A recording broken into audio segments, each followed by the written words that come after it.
આકાશવાણી ભુજ પ્રસ્તુત છે અખબારોની હેડલાઇન્સનો કાર્યક્રમ હેવર હેવર.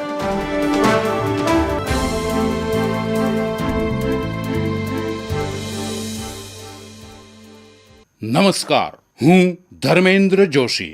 કચ્છ મિત્રના પ્રથમ પેજ પર હેડલાઇન્સ છે કે તોફાની તેજીથી શેર બજાર વિક્રમી ઊંચાઈએ.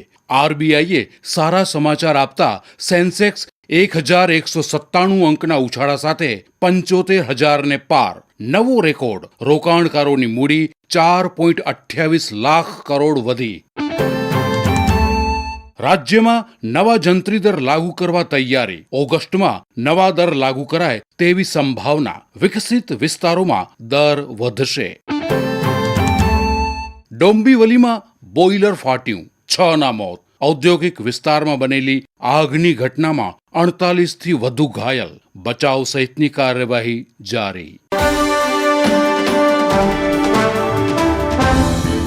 હું જયેશ રાવલ.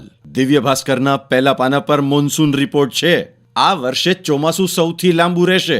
વર્ષા વિજ્ઞાન નિષ્ણાતોની આગાહી. ભાસ્કર એક્સપર્ટ રિપોર્ટિંગ છે. આ વર્ષનું ચોમાસું 6 મહિના જેટલું લાંબુ. વરસાદ ખેડૂતોને માલામાલ કરી દેશે. દિવ્ય ભાસ્કરના છેલ્લા પાના પર ભાસ્કર એક્સક્લુઝિવ છે. પિંગલેશ્વર બીચનો 5 કરોડના ખર્ચે થશે વિકાસ. રેતશિલ્પ, સેલ્ફી પોઈન્ટ, ફ્લોર ગેમ બનાવાશે. કચ્છમાં પ્રથમ વખત દરિયાકાંઠે વોકવે, વોચ ટાવર સહિતની સુવિધા. દિવ્ય ભાસ્કરના છેલ્લા પાના પર ષડયંત્ર એ શીર્ષક હેઠળ સમાચાર છે. મેઘ પર જૂથ ગ્રામ પંચાયતના 5 ગામોમાં ગેરકાયદે ગ્રામ વિકાસ સમિતિ બનાવી CSR ફંડના નામે 2,42 લાખની ઉચાપત. આખરે જુણાચાઈ, અમિયા, હરોડા અને મણકાવાણની સમિતિઓના 5 સામે ફરિયાદ. ગ્રામ પંચાયતની મંજૂરી વિના પવનચક્કીઓના નામે નાણાં ઉઘરાવ્યા બાદ કરોડોનો ભ્રષ્ટાચાર. હું ચિત્રા ચૌધરી. ગુજરાત સમાચારના છેલ્લા પાને સમાચાર છે.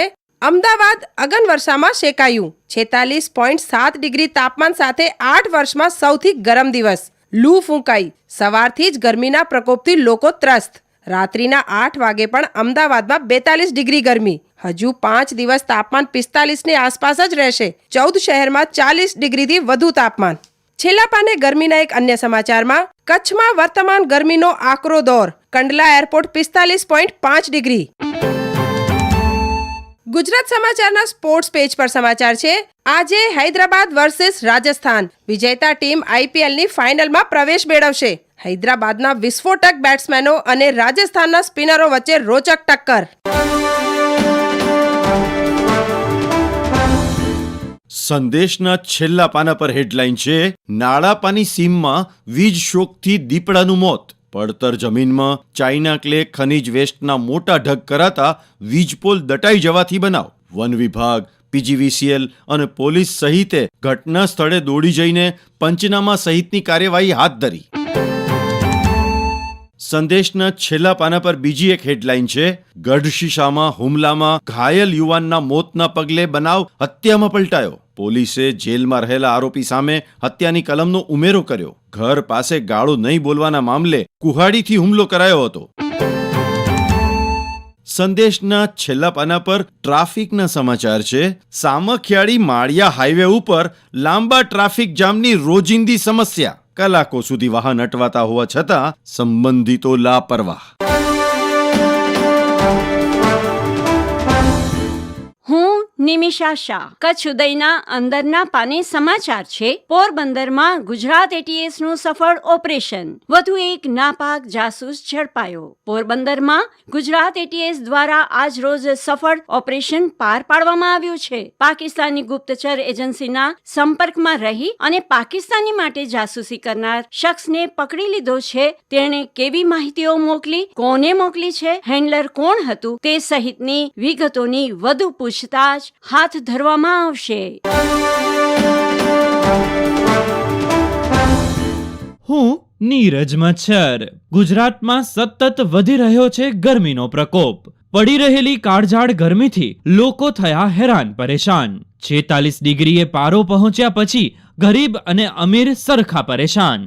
તેવામાં અમદાવાદ સ્ટેડિયમમાં ક્રિકેટ મેચ જોવા ગયેલા શાહરૂખ ખાનને બુધવારે ડિહાઇડ્રેશન અને હીટ સ્ટ્રોકના કારણે અમદાવાદની કેડી હોસ્પિટલમાં દાખલ કરવામાં આવ્યા. ટાઈમ્સ ઓફ ઇન્ડિયાએ આપ્યા સમાચાર. આ સમાચાર સાંભળીને તેની પત્ની ગૌરી ખાન અને તેની નજીકની મિત્ર અભિનેત્રી જુહી ચાવલા પહોંચ્યા હોસ્પિટલ. શાહરૂખ ખાન મંગળવારે તેની ટીમ કોલકાતા નાઇટ રાઇડર્સ અને સનરાઇઝર્સ હૈદરાબાદ વચ્ચે આઈપીએલ મેચ જોવા માટે અમદાવાદમાં હતા. તેની સાથે તેની પુત્રી સુહાના ખાન, નાનો પુત્ર અબ્રામ અને તેની મેનેજર પૂજા દદલાની પણ હતી. સ્ટેડિયમમાં સુહાનાના નજીકના મિત્રો અનન્યા પાંડે, શનાયા કપૂર, નવ્યા નંદા અને અગત્ય નંદા સાથે કેકેઆરના સહમાલિક જુહી ચાવલા અને જય મહેતા પણ હાજર હતા.